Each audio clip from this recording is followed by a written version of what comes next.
Hello दोस्तों, एक बार फिर से मेरे YouTube चैनल बासित अली सादुलपुर में आप सभी दोस्तों का तहे दिल से इस्तकबाल है, हार्दिक अभिनंदन है, स्वागत है। दोस्तों, आज की इस वीडियो में मैं आपको देश और विदेश की जो लेटेस्ट खबर हैं, जो अभी न्यूज़ चल रही हैं, उन सभी को आपके साथ साझा करना चाहता हूं। उम्मीद है आपको मेरी ये वीडियो काफ़ी अच्छी लगेगी और आप अगर इस चैनल पर नए हैं तो प्लीज़ चैनल को सब्सक्राइब जरूर कर लीजिए। तो चलिए शुरू करते हैं। एक खबर है, 5 साल बाद 5 अप्रैल को देश में सबसे कम टीवी देखा गया था। काफ़ी इंटरेस्टिंग खबर है दोस्तों। अच्छा फैक्ट है, 3 अप्रैल को 1 मिनट में 1 अरब लोगों ने देखा मोदी का वीडियो संदेश। अच्छा, मतलब दोस्तों टीवी नहीं देखी लोगों ने, 3 अप्रैल को 1 मिनट में 1 अरब लोगों ने मोदी का वीडियो संदेश देखा था।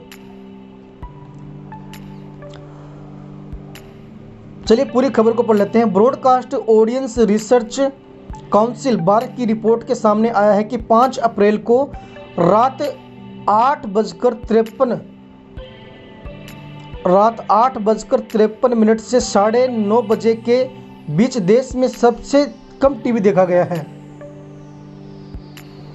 यह वही वक्त था जब प्रधानमंत्री नरेंद्र मोदी जी की अपील पर देश भर के लोगों ने अपने घरों की लाइटें बंद कर दी थी।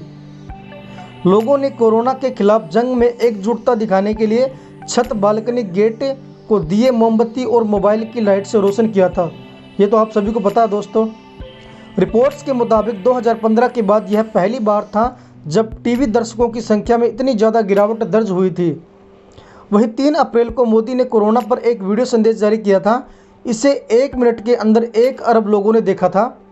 इसी संदेश में मोदी जी ने देशवासियों से 5 अप्रैल को रात 9:09 घरों की लाइटें ऑफ करने की अपील की गई थी।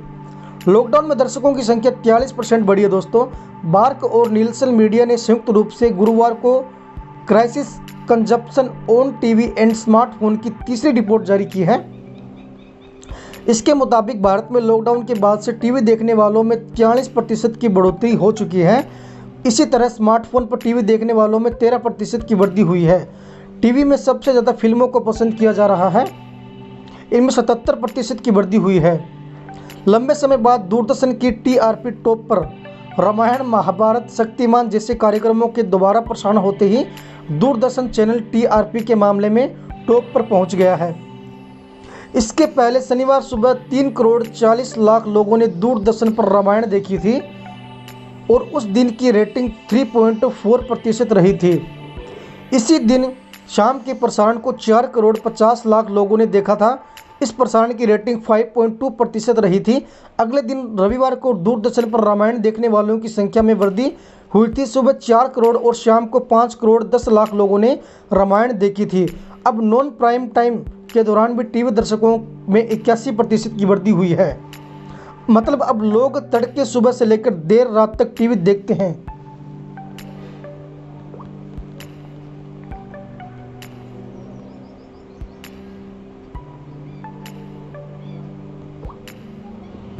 इसके बाद दोस्तों एक खबर है, विशेषज्ञों का दावा, अगर सोशल डिस्टेंसिंग का पालन नहीं किया गया तो भविष्य में देश की 70 से 80% आबादी इस वायरस की चपेट में आ सकती है। चलिए दोस्तों पूरी खबर को पढ़ लेते हैं कि इस खबर में क्या लिखा है।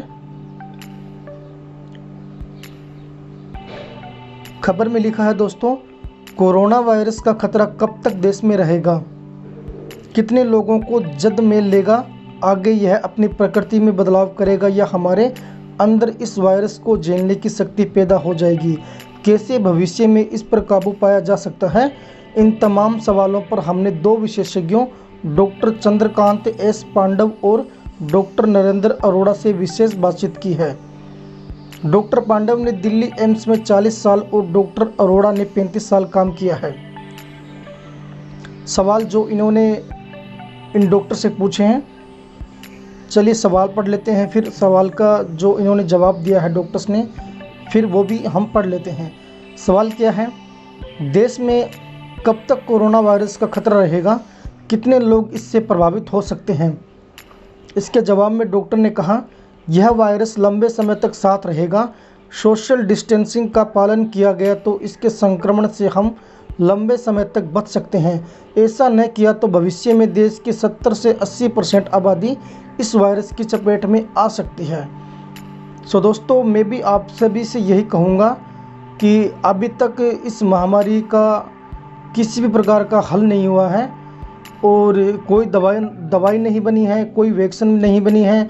तो आप लोग अपने घर पर रहें और भीड़ भाड़ वाले इलाकों में जाने से बचें।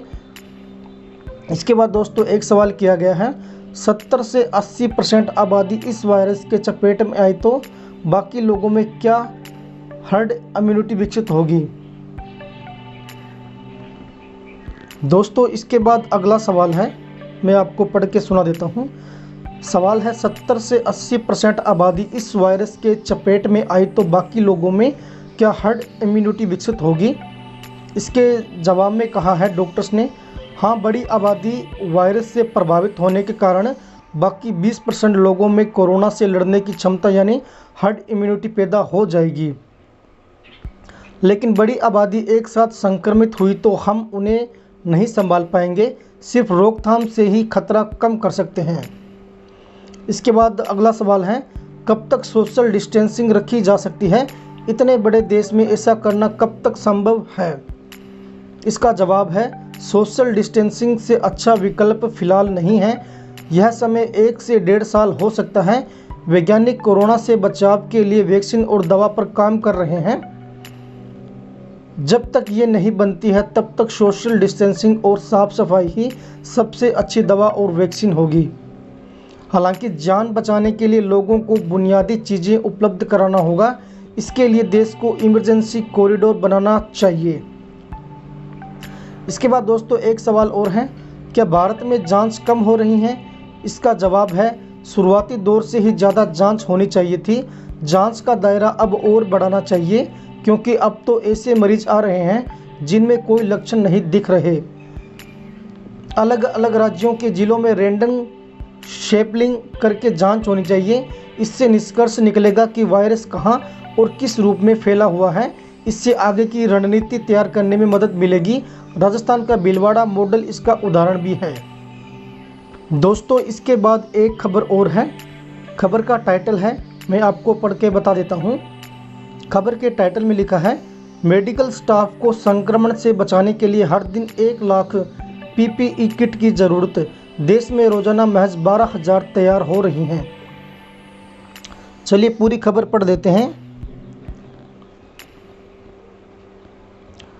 खबर में लिखा है, पिछले दिनों खबरें आई हैं कि देश में कई जगह कोरोना संक्रमितों का इलाज करने वाले डॉक्टर्स और अन्य स्टाफ को personal protective equipment PPE kit नहीं मिल पा रही है। इस महामारी के फैलने से पहले देश में पीपीई कवरऑल्स की सालाना खपत 50,000 थी। विशेषज्ञों के अनुसार संक्रमण की वजह से अब रोज 1 लाख से ज़्यादा पीपीई की ज़रूरत है। जब कोरोना का संक्रमण बढ़ना शुरू हुआ था तब WHO ने चेताया था कि दुनिया भर में पीपीई की कमी है। लेकिन भारत ने 19 मार्च को इसके निर्यात पर रोक लगाई। हालांकि देश में 30 जनवरी को पहला संक्रमित मिलने के अगले ही दिन सरकार ने पीपीई का निर्यात रोक दिया था। लेकिन 8 फरवरी को फिर से मास्क और ग्लव्स का निर्यात शुरू कर दिया गया था। संयुक्त सचिव कपड़ा मंत्रालय निहार रंजन दास बताते हैं कि वर्तमान में रोज 12,000 पीपीई किट और 1.25 लाख N95 मास्क बन रहे हैं। 25 अप्रैल तक रोज 30,000 पीपीई बनने की उम्मीद है। सवाल दोस्तों ये भी उठता है कि चीन रोज बना रहा है 12 करोड़ मास्क और अन्य प्रोटेक्टिव गियर्स। इसका जवाब है, देश में पीपीई किट का संकट क्यों है। जवाब, association of health care providers India के महासचिव डॉक्टर गिरधर ज्ञानी बताते हैं कि डॉक्टर्स को एक दिन में 3 बार पीपीई किट्स बदलनी पड़ती है। फीकी के हेल्थ सर्विसेज कमेटी के सह अध्यक्ष डॉक्टर एन सुब्रमण्यम बताते हैं कि पीपीई सिर्फ एक बार ही इस्तेमाल की जाती है। पीपीई किट में गाउन, टोपी, शू कवर, मास्क और ग्लव्स आते हैं।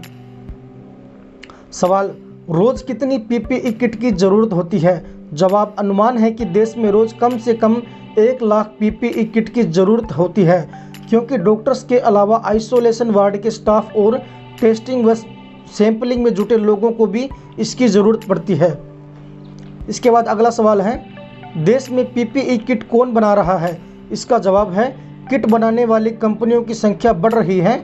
अभी करीब 39 कंपनियां हैं। बीते सप्ताह हमारी क्षमता रोज़ 12,000 पीपीई किट बनाने की थी। इसके बाद दोस्तों अगला सवाल है, एक पीपीई किट कितने रुपए की आती है? जवाब, Indian society of critical care medicine के अध्यक्ष डॉक्टर ध्रुव चौधरी बताते हैं कि पहले अच्छी क्वालिटी की पीपीई किट 700-800 रुपये और सुपीरियर क्वालिटी की किट 800-900 रुपये में मिलती थी। अब एक किट रेट कॉन्ट्रैक्ट के हिसाब से 1200-1300 रुपये में पड़ रही है, जो कि काफ़ी महंगी है। अगला सवाल है, जब पीपीई का संकट है तो चीन ने इससे कैसे मुकाबला किया? जवाब, जनवरी में जब चीन में संक्रमण चरम पर था तब उसने 2 अरब मास्क आयात किए थे। वही 40 करोड़ पीपीई किट और गूगल्स जैसे आइटम भी विदेशों से मंगवा लिए थे। सवाल, क्या चीन खुद इसका निर्माण करने में सक्षम नहीं था? जवाब, चीन संक्रमण से पहले रोज़ 1 करोड़ पीपीई बनाने में सक्षम था। संक्रमण के बाद उसने रोज़ 12 करोड़ मास्क और सुरक्षा की अन्य चीज़ें बनाने की क्षमता कर ली थी। दुनिया में बिकने वाले 50% मास्क चीन में ही बनते हैं। इसके बावजूद भी संक्रमण के समय उसे ये चीज़ें बाहर से मंगवानी पड़ रही थी। सवाल, दूसरे देशों में डॉक्टर्स के पास पीपीई की उपलब्धता कैसी है? जवाब, ब्रिटेन के डॉक्टर्स एसोसिएशन ने 193 यानी 193 अस्पतालों के अध्ययन के बाद बताया है कि 77% डॉक्टर्स के पास आस्तीन वाला गाउन नहीं है। अमेरिका में पीपीई की कमी बताने पर डॉक्टर्स को नौकरी से निकालने की धमकी तक मिल चुकी है। अमेरिका को अगले कुछ महीनों में 3.5 अरब मास्क की जरूरत पड़ चुकी है। चलिए दोस्तों, एक नज़र में देश में किट की स्थिति क्या है वो जान लेते हैं। राज्यों के पास कितनी पीपीई किट?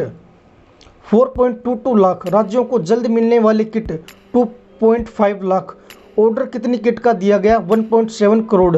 15 अप्रैल तक केंद्र को कितनी किट मिलेंगी? 10 लाख।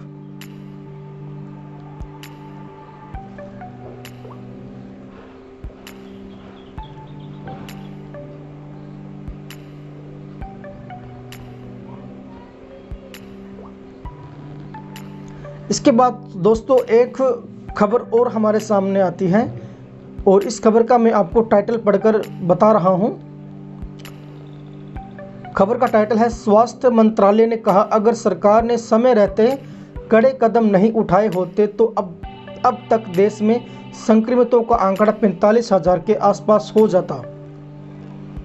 केंद्रीय स्वास्थ्य मंत्रालय ने कोरोना वायरस के फैलते संक्रमण के मामले में शनिवार को बड़ा बयान दिया है। मंत्रालय के संयुक्त सचिव लव अग्रवाल ने प्रेस कॉन्फ्रेंस में बताया कि दुनिया भर में 41% की ग्रोथ रेट से कोरोना वायरस का संक्रमण फैल रहा था। अगर सरकार की ओर से शुरुआत में ही कोई एक्शन नहीं लिया गया होता तो भारत में इस ग्रोथ रेट के हिसाब से 15 अप्रैल तक 8.2 लाख लोग संक्रमित होने का अनुमान था। उन्होंने बताया कि लॉकडाउन से पहले देश में संक्रमण की ग्रोथ रेट 28.9% थी। इस हिसाब से भी देखा जाए तो हो सकता है कि 15 अप्रैल तक देश में संक्रमितों का आंकड़ा 1.2 लाख हो जाए। हालांकि सरकार ने लॉकडाउन के बाद भी कैंटोनमेंट एरिया तय करने जैसे बड़े कदम उठाए हैं, जिससे स्थिति में काफ़ी सुधार हुआ है।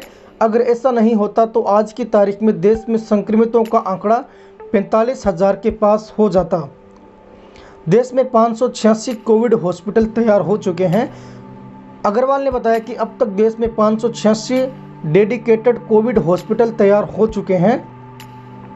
इनमें 1 लाख से ज़्यादा आइसोलेशन बेड और 11,000 आईसीयू बेड हैं। हर दिन इनकी संख्या में बढ़ोतरी की जा रही है। उन्होंने बताया कि शनिवार को स्वास्थ्य सचिव ने सभी राज्यों के अधिकारियों को भरोसा दिलाया है कि उन्हें ज़रूरत के हिसाब से पीपीई, वेंटिलेटर, टेस्टिंग किट समेत अन्य चीज़ें मुहैया करवाई जाएंगी। 2 दिन में रैपिड टेस्टिंग किट मिल जाएंगे। आईसीएमआर के प्रतिनिधि ने बताया कि रैपिड टेस्टिंग किट अभी तक नहीं मिल पाई है, 2-3 दिन में मिल जाएगी। इसके बाद देश भर में इसके ज़रिए टेस्ट किए जा सकेंगे। इस किट से यह मालूम चलता है कि इंसान के शरीर में यह वायरस कभी गया था या नहीं। अगर गया था तो क्या वह ठीक हो पाएगा या फिर नहीं, या अभी भी वह संक्रमित है।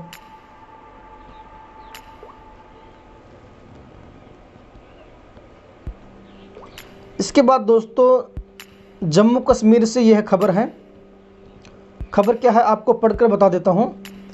पाकिस्तान ने पूंछ के रिहायशी इलाके में गोलीबारी की, जवानों की शहादत का बदला ले चुकी है भारतीय सेना ने भी बोफोर्स से गोले दागे हैं। पूरी खबर पढ़ लेते हैं दोस्तों। पाकिस्तान जम्मू कश्मीर में नियंत्रण रेखा LOC पर लगातार संघर्ष विराम का उल्लंघन कर रहा है। शनिवार सुबह पाक रेंजर्स ने पूंछ जिले में गोलीबारी की। इस दौरान सीमा पार से भारत की अग्रिम चौकियों और गांवों को मोर्टार से निशाना बनाया गया है। रात 9:30 बजे भी पाकिस्तानी सेना ने गोलीबारी की। दूसरी ओर भारतीय सेना ने भी बोफोर्स से गोले दागकर पाकिस्तान को मुंह तोड़ जवाब दिया है। इससे पहले सेना ने शुक्रवार को LOC के पास सक्रिय कई आतंकी लॉन्च पैड तबाह भी कर दिए हैं। रक्षा मंत्रालय के प्रवक्ता कर्नल देवेंद्र आनंद ने बताया कि पाकिस्तान की ओर से सुबह 9:50 पर किरनी सेक्टर में गोलीबारी की गई। इसके बाद 10:30 बजे पूंछ के मेंढर सेक्टर में मोर्टार दागे गए। इसमें एक घर पूरी तरह क्षतिग्रस्त हो गया है। कई अन्य घरों को भी नुकसान पहुंचा है। भारतीय सेना भी तोप से गोले दाग रही है। दोनों ओर से जारी फायरिंग के बीच LOC में रहने वाले लोगों में दहशत है। उन्हें घरों में रहने की हिदायत भी दी गई है। सेना ने तबाह किए थे आतंकी ठिकाने। खबर लिखे जाने तक दोनों ओर से गोलीबारी जारी थी। इससे पहले भारतीय जवानों ने शुक्रवार सुबह कश्मीर में कुपवाड़ा सेक्टर में नियंत्रण रेखा से सटे आतंकी लॉन्च पैड और ठिकानों पर जमकर गोलीबारी कर तबाह कर दिया था। यह वही इलाका था जहां बीते रविवार को पैरा कमांडो और घुसपैठियों के बीच मुठभेड़ हुई थी। मुठभेड़ में सेना ने 5 घुसपैठियों को मार गिराया था। इस कार्रवाई में हमारे 5 पैरा कमांडो शहीद भी हो गए हैं। सेना ने बोफोर्स तोप से गोले दागे हैं। सेना ने पाकिस्तान के इलाके में टारगेटेड आर्टिलरी फायर किया था। इसमें 105 mm फील्ड गन और बोफोर्स का इस्तेमाल किया गया था। यह कार्रवाई पाकिस्तान की ओर से फायरिंग के बाद शुरू हुई थी। पाकिस्तान सेना ने कुपवाड़ा में LOC से सटे भारतीय गांवों में रिहायशी इलाकों को निशाना बनाकर फायर किया गया था। इससे गांवों में अफरा तफरी मच गई थी। इसके बाद है दोस्तों सीज फायर उल्लंघन के बड़े मामले। पाकिस्तान की तरफ से सीज फायर तोड़े जाने के मामले बढ़े हैं। 2019 में 3,479 बार सीज फायर तोड़ा गया है। यह 2003 में सीज फायर लागू होने के बाद किसी भी साल का सबसे बड़ा आंकड़ा है। वहीं इस साल अब तक 1200 बार संघर्ष विराम का उल्लंघन हो चुका है। जनवरी से मार्च के बीच 1160 बार पाकिस्तान ने सीज फायर तोड़ा है, जबकि पिछले साल इसी दौरान पाकिस्तान ने 685 बार सीज फायर तोड़ चुके हैं।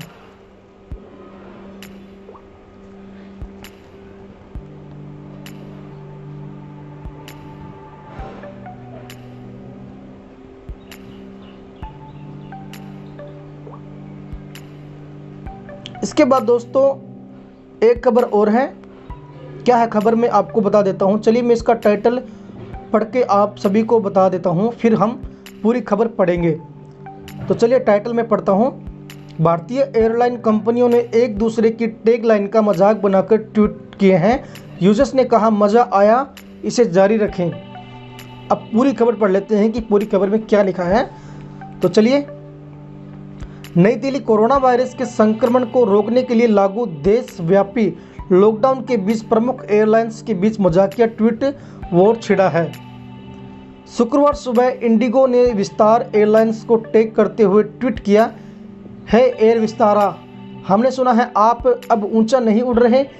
विस्तार की tag line fly the new feeling, नए अनुभव की उड़ान है। बता दें कि सरकार ने 21 दिनों का लॉकडाउन घोषित किया है। इसके चलते घरेलू और अंतर्राष्ट्रीय उड़ानें रोक दी गई हैं, यह आप सभी जानते हैं। विस्तार में इंडिगो के ट्वीट का जवाब दिया, इन दिनों ग्राउंड पर होना एक अद्भुत एहसास है। इसके बाद विस्तारा ने गो एयर की टैगलाइन फ्लाई स्मार्ट का इस्तेमाल करते एक ट्वीट किया। फ्लाइंग अभी स्मार्ट चॉइस नहीं होगी, गो एयर क्या कहते हो। इस पर गो एयर ने ट्वीट किया, घर पर रहना अब सेफ फीलिंग है। इस ट्वीट वार को आगे बढ़ाते हुए गो एयर ने एयर एशिया इंडिया को टैग किया और लिखा, एयर एशिया इंडिया अभी आप यह नहीं कह सकते है ना, नाउ एवरीवन कैन फ्लाई, अब सब उड़ सकते हैं। एयर एशिया की tagline now everyone can fly है। इसके बाद एयर एशिया ने इन मजाक भरे ट्वीट को बढ़ाते हुए स्पाइस जेट की टैगलाइन का इस्तेमाल करते हुए ट्वीट किया, अभी घर पर रहने के लिए रेड हॉट और स्पाइसी चीज़ें करनी होंगी। बता दें कि स्पाइस जेट की टैगलाइन रेड हॉट स्पाइसी है। स्पाइस जेट ने एयर एशिया के ट्वीट का रिप्लाई करते हुए लिखा, यह जानकर अच्छा लगा कि हमारी सोच मैच कर रही है, जैसे कि हमारा रंग भी एक जैसा है। हम खुश हैं कि हम एक बेहतर कल बना रहे हैं। यूजर्स की प्रतिक्रिया भी सामने आई है। इस बीच एयरलाइंस के बीच चले इस मजाक भरे ट्वीट पर लोगों ने भी ट्वीट किए। एक व्यक्ति ने लिखा, हा, दिन की शुरुआत करने का शानदार तरीका, इसे जारी रखें दोस्तों। दूसरे यूजर्स ने लिखा, सुरक्षित रहें, जमीन पर रहें, वी मिस यू। इसके बाद दोस्तों एक खबर है, कर्नाटक में लॉकडाउन का उल्लंघन किया गया है। खबर का टाइटल है, सोशल डिस्टेंसिंग भूलकर विधायक ने बर्थडे बनाया, समर्थकों के बीच दस्ताने पहनकर चॉकलेट केक भी काट डाला। चलिए पूरी खबर पढ़ लेते हैं दोस्तों कि खबर में क्या लिखा है। ऐसे लोग भी हमारे देश में हैं जो ऊंचे लोग होते हैं, जो बड़े लोग होते हैं, जो विधायक होते हैं, अपने ज़िले के एमपी होते हैं। वो लोग अपने पावर का इस्तेमाल करके, गलत तरीके से इस्तेमाल करके ऐसे काम कर रहे हैं जहां पूरा देश इस महामारी से जूझ रहा है, इस महामारी से पूरी तरह से परेशान है। और यहाँ पर लोग भीड़ को बुलाकर अपने घर में बर्थडे बना रहे हैं। क्या बात है। चलिए दोस्तों पूरी खबर पढ़ लेते हैं। पूरी खबर में क्या लिखा है। पूरे देश में कोरोना वायरस के कारण 21 दिन के लॉकडाउन का आज 18वां दिन है। प्रधानमंत्री नरेंद्र मोदी ने खुद लोगों से सोशल डिस्टेंस बनाए रखने के लिए अनुरोध कर चुके हैं, लेकिन उन्हीं की पार्टी के विधायक लॉकडाउन के नियमों को ताक पर रखकर लोगों की जिंदगी को खतरे में डाल रहे हैं। मामला कर्नाटक का है। यहाँ टुमकुर जिले तुरुवेकेर में भाजपा के विधायक एन जयराम ने लॉकडाउन का उल्लंघन कर समर्थकों के बीच शुक्रवार को अपना जन्मदिन मना लिया। अब ये उसी पार्टी से हैं जिस पार्टी से हमारे देश के प्रधानमंत्री नरेंद्र मोदी हैं। उन्होंने पूरे देशवासियों से इस बात के लिए अपील की कि आप लोग अपने घर से न निकलें, सोशल डिस्टेंसिंग बनाए रखें, भीड़ भाड़ वाले क्षेत्रों में न जाएं, अपने घरों में रहें। और इसी पार्टी के यानी भाजपा पार्टी के ही एक विधायक अपने घर में अपने समर्थकों को बुलाते हैं, भीड़ को बुलाते हैं, फिर जन्मदिन बना रहे हैं। तो जाहिर सी बात है कि ये इस महामारी को बढ़ावा दे रहे हैं, तो लोगों की ज़िंदगी से खेल रहे हैं। तो मेरा आप सभी से अनुरोध है कि ऐसे लोगों को आप वोट न दें और इस तरह के लोगों की आप शिकायतें भी करें।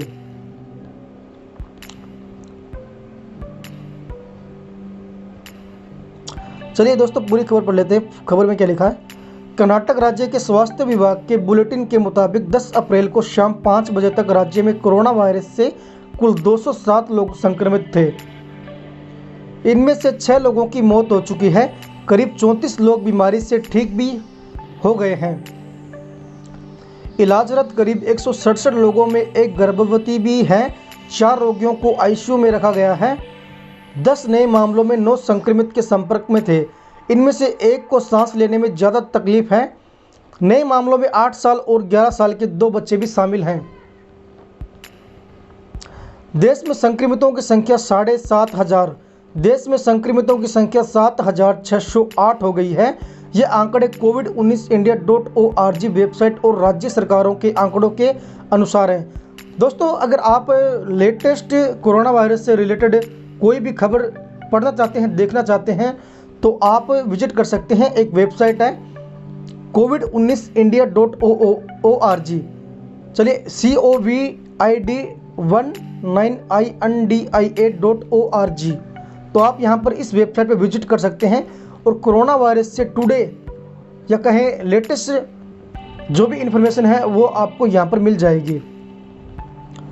स्वास्थ्य मंत्रालय के मुताबिक देश में 7,447 संक्रमित हैं। इनमें से 6,565 का इलाज चल रहा है, 643 ठीक भी हो चुके हैं और 239 लोगों की मौत भी हो चुकी है।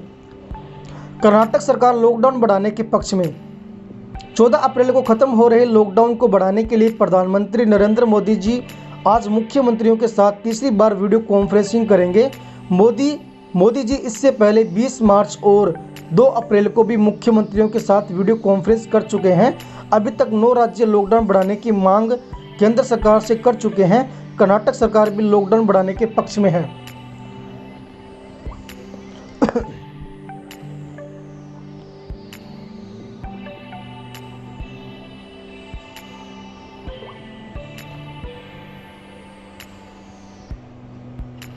दोस्तों इसके बाद एक खबर है। क्या है खबर, मैं आपको बता रहा हूं, चलिए अच्छी तरह से आप सुन लीजिए।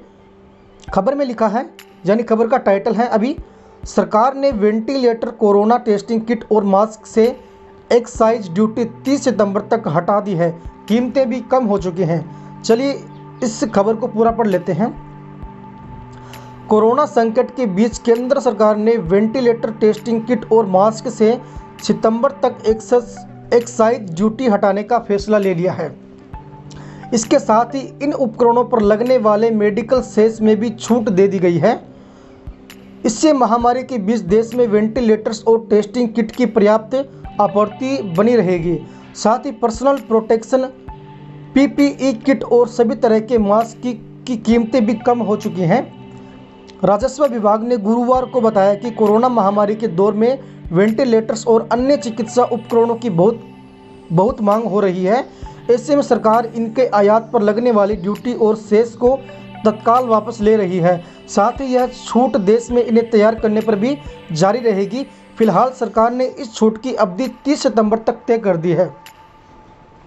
अभी कितनी ड्यूटी देनी होती थी? फिलहाल वेंटिलेटर और टेस्टिंग किट पर 10%, मास्क पर 7.5%, पीपीई किट पर 7.5% से 10% एक्साइज ड्यूटी ली जा रही थी। इसके अलावा इन सभी चीज़ों पर 5% मेडिकल सेस अलग से वसूला जाता है। चीन दुनिया में कोरोना किट का बड़ा निर्यातक है, जो मैंने अभी आपको बताया भी है। कोरोना संक्रमण से बढ़ोतरी के साथ ही इन चीज़ों की मांग घरेलू मार्केट में तेज़ी से ऊपर जा रही थी। भारत पहले ही कोरोना के इलाज से जुटे किट के निर्यात पर पूरी तरह से रोक लगा चुका है, ताकि देश में इनकी उपलब्धता बनी रहे। ट्रेड एक्सपर्ट्स ने सरकार के एक्साइज ड्यूटी और सेस हटाने के फैसले का स्वागत भी किया है। चीन दुनिया में वेंटिलेटर, कोरोना किट और मास्क का इन दिनों बड़ा निर्यातक है।